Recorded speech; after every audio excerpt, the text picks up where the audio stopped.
Bismillahirrahmanirrahim. Assalamualaikum warahmatullahi wabarakatuh. Salam guru penggerak. Perkenalkan, saya Ikin Asikin, mengajar di SD Negeri 3 Karangkancana. Saya salah satu peserta pendidikan guru penggerak angkatan 7 dari Kabupaten Kuningan. Pada kesempatan ini, saya akan menyajikan hasil eksplorasi konsep refleksi diri tentang pemikiran Ki Hajar Dewantara, yang merupakan salah satu tagihan tugas pada LMS 1.1.A.4, yaitu eksplorasi konsep modul 1.1.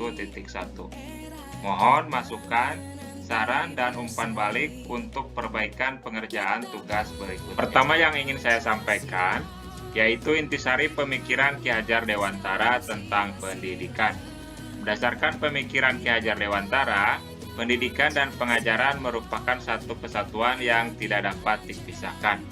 Pendidikan adalah sebuah proses pengubahan sikap dan tata laku seseorang atau kelompok dalam usaha mendewasakan manusia melalui upaya pengajaran dan pelatihan. Sedangkan pengajaran sering diartikan sama dengan kegiatan mengajar, yaitu kegiatan interaksi belajar mengajar antara komponen pengajaran, khususnya antara guru dan murid. Masih menurut Ki Hajar Dewantara, pendidikan adalah tempat persemaian benih-benih kebudayaan dalam masyarakat.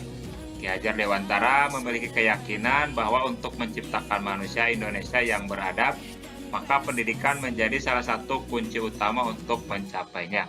Pendidikan dapat menjadi ruang berlatih dan bertumbuhnya nilai-nilai kemanusiaan yang dapat diteruskan atau diwariskan.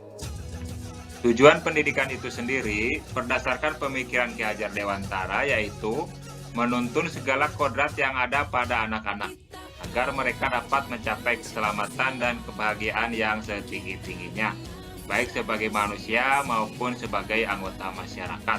Sedangkan pendidik hanya dapat menuntun tumbuh atau hidupnya kekuatan kodrat yang ada pada anak-anak agar dapat memperbaiki lakunya, bukan hanya dasarnya, hidup dan tumbuhnya kekuatan kodrat pada anak. Kemudian, dalam menuntun laku dan pertumbuhan kodrat anak, Ki Hajar Dewantara mengibaratkan peran pendidik seperti seorang petani atau tukang kebun. Anak-anak itu seperti biji tumbuhan yang disemai dan ditanam oleh petani atau tukang kebun di lahan yang telah disediakan. Dalam proses menuntun, anak diberi kebebasan, namun pendidik sebagai pamong dalam memberi tuntunan dan arahan agar anak tidak kehilangan arah dan membahayakan dirinya. Seorang pamong dapat memberikan tuntunan agar anak dapat menemukan kemerdekaannya dalam belajar. Lalu, apa saja pembelajaran dari filosofi Ki Hajar Dewantara? Di antaranya adalah yang pertama, pembelajaran memerdekakan dan berpusat pada murid. Kemudian, mengikuti perkembangan zaman. Ketiga, tidak bertentangan pada nilai kemanusiaan. Serta keempat, pembangunan budi pekerti dan berfokus pada proses, bukan hasil.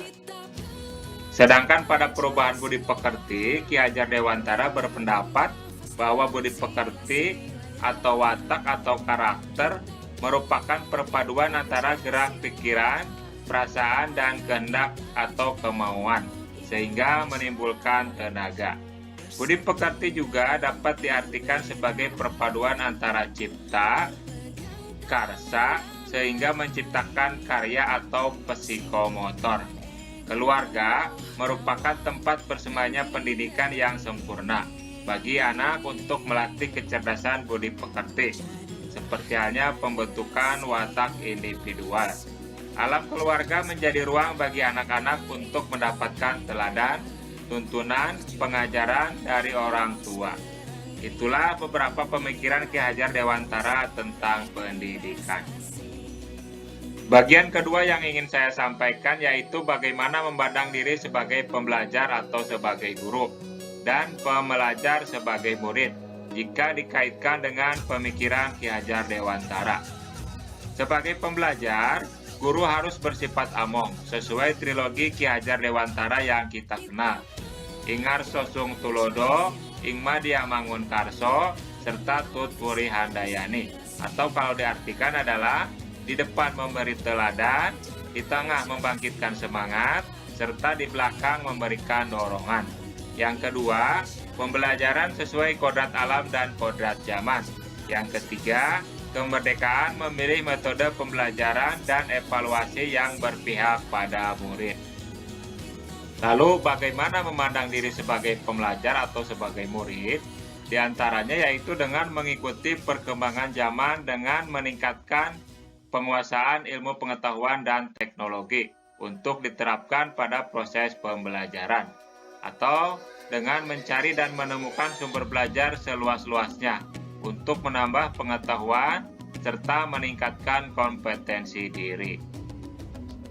Demikian yang bisa saya sampaikan tentang intisari pemikiran Ki Hajar Dewantara tentang pendidikan, serta bagaimana memandang diri sebagai pembelajar dan pembelajar. Semoga kita senantiasa diberikan kesehatan dan kelancaran dalam melaksanakan kegiatan guru penggerak ini. Sampai jumpa di lain kesempatan. Billahi taufiq wal hidayah. Wassalamualaikum warahmatullahi wabarakatuh. Salam guru penggerak.